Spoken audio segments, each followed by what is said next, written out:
sakit hati, bikin gak enak, baik dalam ya. Merasa dia tuh tertekan. Nah, pemerintah sendiri dalam upaya mencegahnya itu udah mengesahkan nih undang-undang, teman-teman atau Intan sendiri bisa di highlight ya, bisa di garis bawahi Undang-Undang Nomor 23 Tahun 2002 tentang Perlindungan Anak.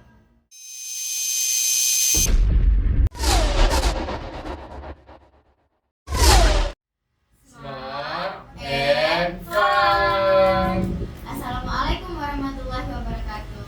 Halo Sobat Benal 1, apa kabar kalian hari ini? Semoga sehat selalu dan tetap semangat ya.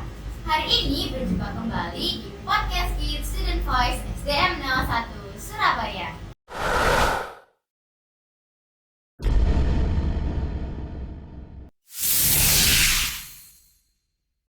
Hari ini bersama saya Intan Ariyanti dan kakak kita. Bagi perkenalkan kak. Halo teman-teman semuanya, perkenalkan nih, nama aku Widya Barata Kusuma, mahasiswa Fakultas Hukum Universitas Airlangga yang sekarang lagi KKN BPK di Benowo, seperti itu.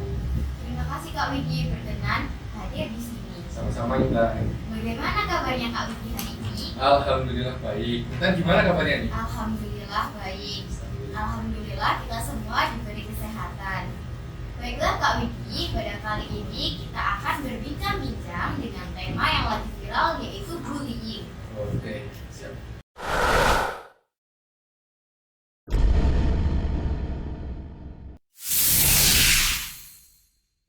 Bullying itu apa sih Kak? Ini tema yang menarik banget ya Intan ya, kayaknya ya. Simpelnya gini Intan, bullying itu suatu tindakan yang itu bikin sakit hati, bikin gak enak, baik dilakukan secara verbal maupun fisik, seperti itu Intan. Kalau misalnya mengolok-olok nama orang tua itu termasuk tindakan bullying nggak Kak? Bisa banget, itu bisa jadi kategori bullying ya. Apabila anak yang diolok-olok dengan memakai nama orang tua ini, dia merasa dia tuh tertekan, sakit hati gitu, itu masih bisa termasuk bullying. Jadi seperti itu ya Kak? Gitu, iya. Nah, ngomong-ngomong, apa sih kegiatan Kak Widi dan teman-teman Kak Widi ketika KKN? Dan mengapa sih memilih SDM 01? Pertanyaan bagus Intan. Jadi aku ini sama teman-temanku ini nih mahasiswa Universitas Airlangga yang diterjunkan langsung nih ke masyarakat untuk belajar bersama masyarakat, kan sesuai itu sama judulnya KKN BPK, belajar bersama komunitas. Nah, kita ini selain memberdayakan masyarakat, tapi kita juga memegang prinsip sustainability atau keberlanjutan. Nah, ini Intan, di KKN ini kita punya 4 tema Intan, kebetulan. Yang pertama ada lingkungan, kesehatan, ekonomi, sama pendidikan. Gitu. Nah, salah satu yang di pendidikan ini kita ini mengusung tema anti bullying. Gitu. Nah, terus kenapa sih kok SDM 01? Iya kan tadi pertanyaannya? Ya. Ya. Jadi sebelum kita terjun ke masyarakat, kita tuh survei dulu Intan, ke kelurahan, ke kecamatan. Nah, ketika survei ke kelurahan, kita itu direkomendasikan sama Pak Lurahnya untuk SDM 01. Nah, setelah survei ke sana, kita kan survei ke sini nih, kita lihat-lihat, berbicara dengan kepala sekolah, sama bu gurunya dan sebagainya. Terus kita lihat, SDM 01 ini udah menerapkan kurikulum merdeka ya ternyata, dan itu sangat membantu kami sekali. Seperti itu kan. Wah, bangga sekali ya kita. Meskipun sekolah kita di pinggiran, tetapi kita tidak kalah dengan sekolah yang lain. Benar sekali. Nah, mengapa sih Kak Widi mengangkat isu tentang bullying di SDM 01? Oke, kenapa? Jadi gini Intan, salah satu program kita nih di Universitas Airlangga itu tuh tentang bullying juga. Nah, itu tuh juga salah satu program pemerintah kita, kalau Intan tahu. Nah, itu tuh kenapa kok kita mengusung tema anti bullying? Itu karena kita tuh pengen nih, kalian kan generasi penerus bangsa nih, kita tuh pengen kalian lebih peduli, lebih aware tentang kasus-kasus tentang bullying gitu. Yang nantinya kalian ini akan diberikan bekal secara interpersonal untuk menciptakan kondisi lingkungan sekolah yang positif. Tuh Intan. Nah, pendapat Kak Widi tentang kasus bullying, terutama yang terjadi di lingkup sekolah itu apa Kak? Kalau aku sendiri akan mendefinisikan dengan satu kata Intan, sangat miris. Itu 2 kata ya, satu kata miris gitu. Karena jadi gini Intan, aku kan waktu SD, SMP sama SMA kan tergabung dengan organisasi konseling remaja nih. Nah, itu tuh banyak sekali remaja-remaja yang konsultasi dengan aku. Itu tuh mereka konsultasinya itu ya tentang bullying, itu banyak banget di lain masalah-masalah lain seperti itu. Dan apa ya? Kalian kan generasi penerus bangsa yang disiapkan untuk menciptakan Indonesia yang lebih baik lagi. Nah, salah satu dampak kalian bullying ini salah satunya adalah kondisi psikologi kalian dapat merusak masa depan kalian, gitu. Nah, gimana bisa generasi penerus bangsa udah dirusak masa depannya untuk menciptakan Indonesia yang lebih baik lagi, gitu. Seperti itu, Mbak. Jadi begitu ya Kak ya.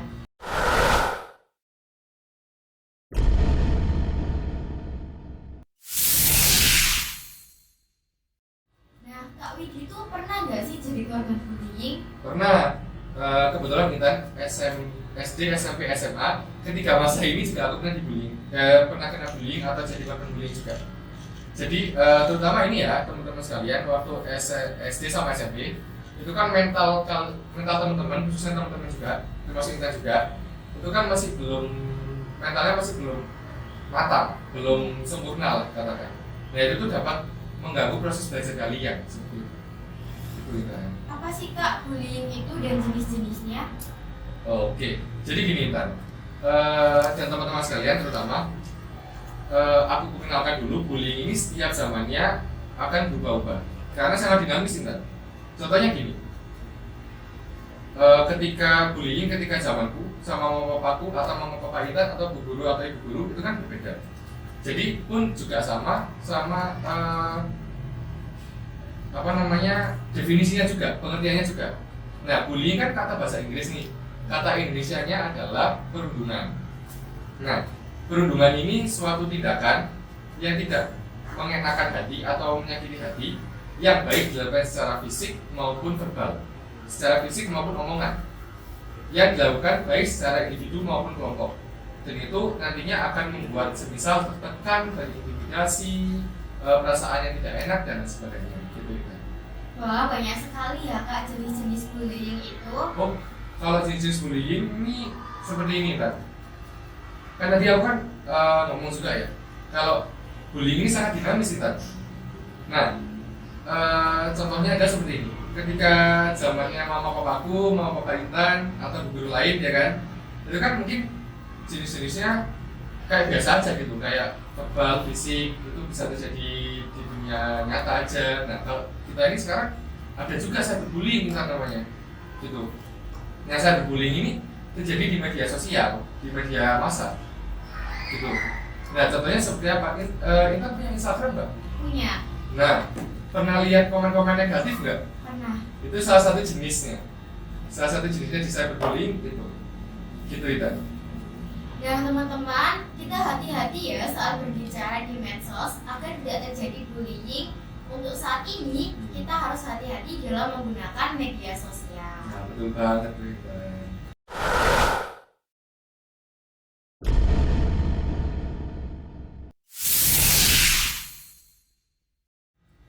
Siapa saja sih Kak pihak yang bisa terlibat bullying? Oke, kalau berbicara pihak ini gini Intan sama teman-teman sekalian ya. Ada 3. Yang pertama adalah korban, yang kedua adalah pelaku, yang ketiga adalah saksi. Pasti teman-teman sekalian sama kita juga penasaran kan, saksi kok cuma melihat bisa jadi pihak bullying ya kan? Yeah. Nah, nanti aku akan jelasin ya. Sekarang aku jelasin dulu ke korbannya. Korban bullying ini biasanya ciri-cirinya tuh yang pertama nggak punya teman, nggak pandai bersosialisasi, terus beda secara fisik maupun itu berkebutuhan khusus atau bagaimana, bahkan bisa aja tentang materi atau tentang harta, seperti keluarga, bukan cuma anak yang dari keluarga menengah ke bawah aja bisa dibully, keluarga yang dari menengah ke atas pun juga bisa dibully kita, gitu. Jadi sangat berpengaruh ya Kak ya bullying itu. Sangat banget. Bullying itu biasanya terjadi di mana aja sih Kak? Nah, yang tadi aku jelasin tadi kan, bullying ini kan sangat beragam. Seiring berjalannya waktu kan bisa berubah-ubah. Jadi tadi kasus misal zaman-zamannya mama papa, ibu guru dan lain sebagainya, itu tuh cuma terjadi di dunia nyata aja Intan, di lingkungan sekolah, di lingkungan rumah, maupun di dunia nyata atau lingkungan masyarakat gitu. Nah, kalau di zaman kita nih yang kita punya Instagram, WhatsApp, Facebook, YouTube dan lain sebagainya, itu tuh di komen-komen itu bisa terjadi bullying juga. Itu namanya cyberbullying. Itu dan itu biasanya menyasar kepada teman-teman yang mungkin nggak punya teman dan sebagainya, atau mungkin mengekspresikan diri dan sebagainya seperti itu. Nah, terus tadi kan aku jelasin juga ya, kan ada 3 nih pihaknya. Nah, yang kedua ini ada nama pihaknya ini pelaku sendiri. Pelaku sendiri ini apa ya? Punya ciri-ciri itu semisal temperamen, impulsif, biasanya yang caper dia kayak dia tuh pengen mengekspresikan diri gitu, tapi dia tuh nggak tahu cara mengekspresikannya itu seperti apa. Makanya dia memilih jalan kekerasan, dan dia cenderung untuk berpikiran kekerasan itu hal yang positif gitu. Nah terus kan teman-teman pasti penasaran kan, dan juga kenapa kok saksi ini masuk dari di pihak bullying sih, ya kan? Nah jadi gini Intan, semisal ya, aku contohin ya, ada temanku nih yang dibully, aku melihat dong. Nah terus pelaku bullying ini tadi, dia tuh melihat aku ngelihat dia membuli. Nah dia ini semisal bilang gini, awas coba, sampai awakmu mandat no kondonan guru, kondonan wong tuamu, kota apa-apa. Itu termasuk juga, itu bahaya sekali gitu. Makanya kenapa saksi itu termasuk kepada pihak yang ada di bullying gitu. Nah.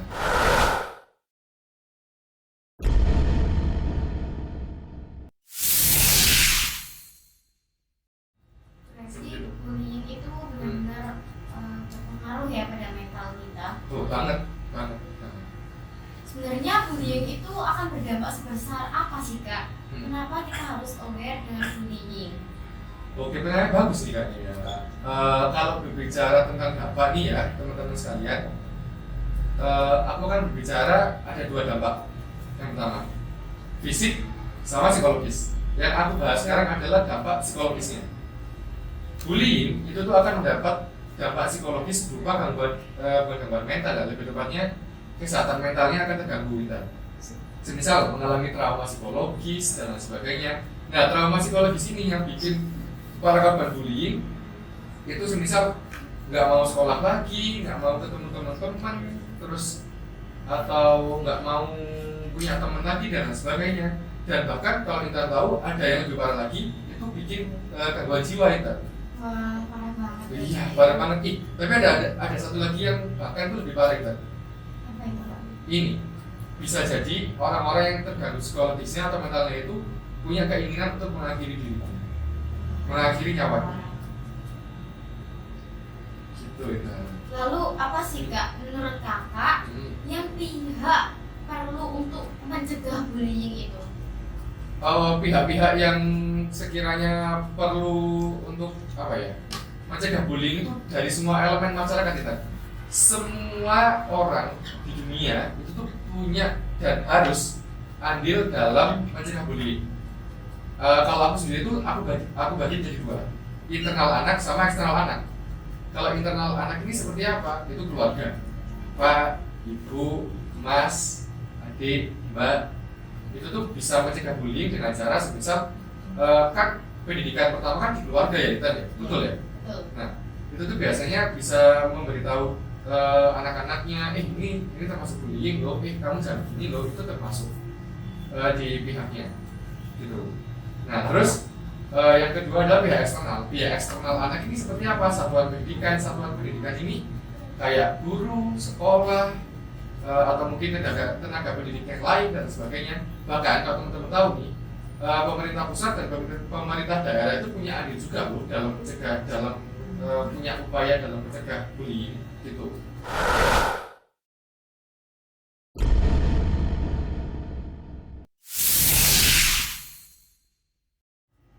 Nah Kak Willy kan backgroundnya mahasiswa hukum. Iya betul. Bagaimana sih Kak perlindungan hukum untuk korban bullying?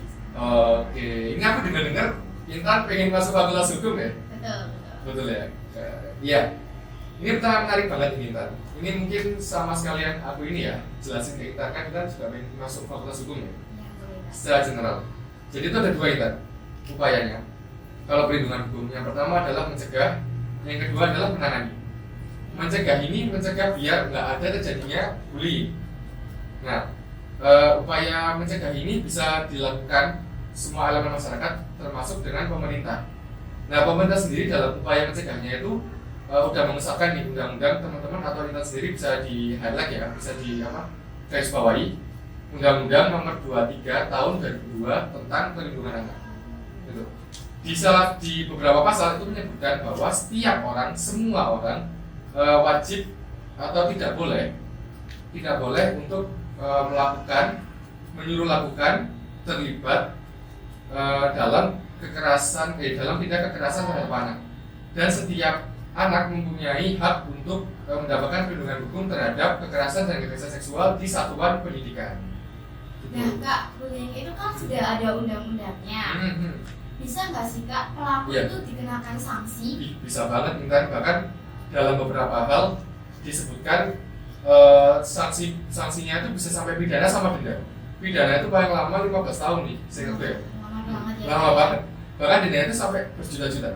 Tapi itu khusus untuk pihak yang mungkin kalau di hukum itu ada namanya cakap hukum atau emang di atas udah berumur lah katakan. Nah untuk kalian nih teman-teman yang anak-anak dan remaja di mata hukum itu berbeda. Ada perlakuan khusus namanya tindak pidana seperti itu. Jadi seperti itu ya Kak ya. Nah terus jadi kan ada mencegah sama menangani.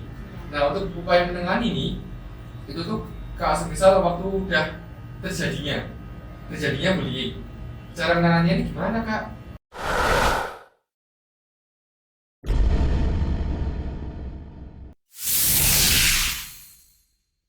Jadi gini teman-teman, untuk cara menanganinya apabila kalian jadi korban bullying, kalian tuh bisa melapor, entah melapor ke guru, ke orang tua, atau ke siapapun itu. Nah kebetulan di Surabaya sendiri ini aku perkenalkan ya Intan ya.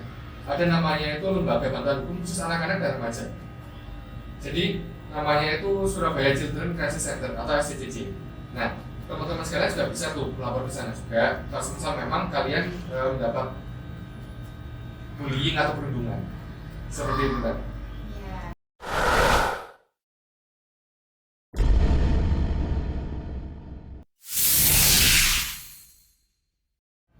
Pesan apa yang Kak Widi bisa sampaikan kepada teman-teman semua mengenai bullying? Untuk ini untuk korban dulu kali ya Intan ya? Ya boleh. Untuk teman-teman korban sekalian yang dimanapun kalian berada, yang kalian sekarang jadi korban bullying, kalian nggak sendirian kok. Kalian itu dan di luar sana tuh banyak banget bermiliar-miliar, berjuta-juta orang yang mereka itu peduli dengan kalian gitu. Dan kalian tuh nggak sendiri, bullying itu bukan salah kalian. Bullying itu sesuatu yang salah, tapi bukan salah kalian gitu. Kalian tuh nggak boleh memendam perasaan nggak enak itu dipendam gitu kita. Coba omongkan dengan orang tua, dengan teman-teman kalian yang sekiranya kalian nyaman gitu.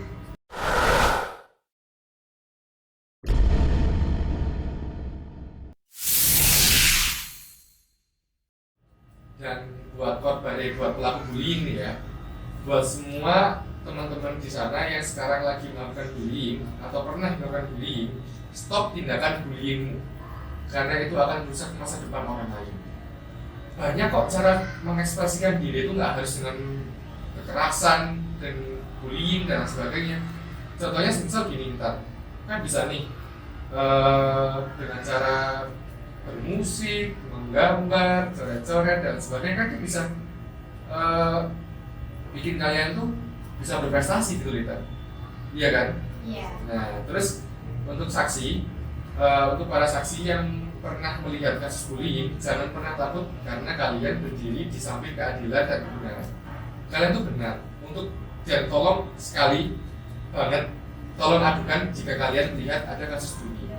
Benar sekali.